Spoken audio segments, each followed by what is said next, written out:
This podcast is sponsored by SciSpot, the best tech stack for modern biotech.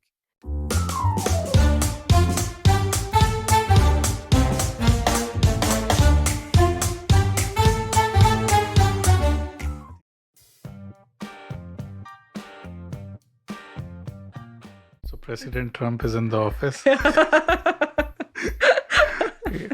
You are in Canada. Love it.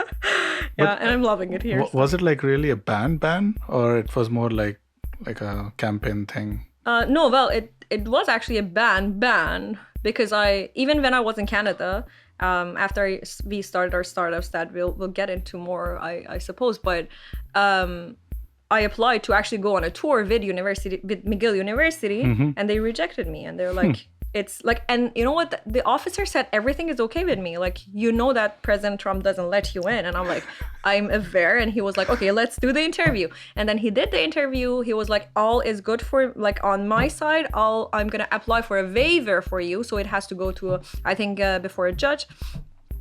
So they can actually see. And then they asked me to write a huge letter of why I'm not a security threat to the United States. And I'm like, oh my God, how am I supposed, like, I was like, swear to God, like, what am I supposed to say? I'm like, I guess I'm not, but I just want to help, and I'm just on a tour. I have all this academia with me, like academic people that are supporting us. I'm coming from McGill University, with them, they are like supervising us, you know.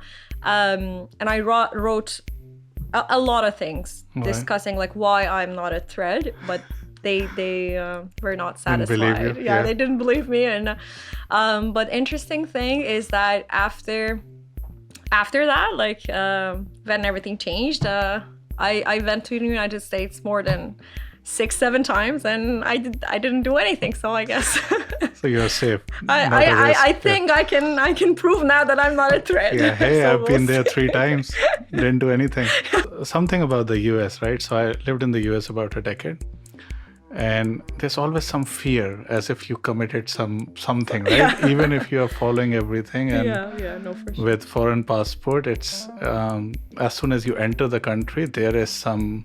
Yeah, absolutely. The way they talk to you and everything is You know what I see, like, I completely understand though, you know, like even now, like when President Trump is back into the office, I suppose I'm not as sad as everybody expects me to be honest with you, because I completely understand, you know, the concern. Like I see Iran's government, and that's why we really like say like we are really different than the government, you know, but I completely understand if you like, you know, as a government of the United States, you're really afraid of the government of Iran. Like I completely understand that, right? Like we even as people of Iran, as citizens, are absolutely afraid and scared. Like why shouldn't you be, you know? But I guess it's just like as long as I'm providing all the evidence and information, I think it should be evident that I'm not a threat, you know. But yeah, it was a little bit annoying. And to be honest with you, I think back in the day, if we just applied for as a study, like they don't have the study permit, it's like a different,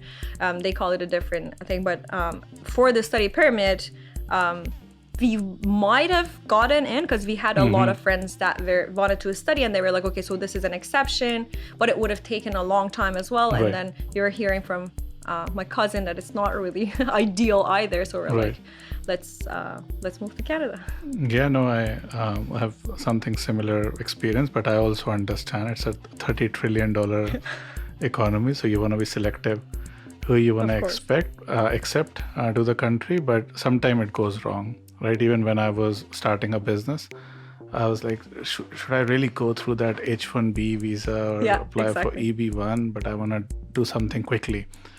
I just applied for Canada. They accepted this right away. And so, yeah, I mean, we still do most of our business in the US. Wow, yeah. But I guess the market is there. Market is there. It's a massive market. Yeah, nobody in Canada will stay in Canada. Like even like when you talk to other businesses, money is not in Canada, unfortunately, but money is not in Canada. Like even if you are able to raise up to like Series A, even B, like there's not much. Like you can't go further. Like from A to B, like businesses just go to the US, they raise funds, they establish there, they go to the market, they, you know, like they grow, and then if they're really willing to come back to Canada, they do, right? But it can be a good thing too in a way, because doing R&D is really cheap in Canada. People don't Absolutely. understand. Absolutely. Right? Salaries are almost 40% less what you would Absolutely. pay, let's say, in the Bay Area. Absolutely. Plus the currency difference, it's like Completely. 1 to 1.4, Yeah, exactly. 1.42. Yep. So it's basically you're paying half Of course. for similar quality of talent. So I think to build the company, Canada is still an amazing place. Government funding as well. Government right? funding. There's not much in US, like at all. Yeah, I mean, there is like NIH. NIH grants, or but like we had ARPA-H as well. Like it depends on like if they announce something new or like a new fund. Right. It's not as readily available as Right. it is in Canada, right? Yeah. No, I think Canada government grants are awesome. It does. I don't want to brag, but Quebec seems to be a really good government boy. for that as well. Maybe I should move from Ontario. Maybe you should.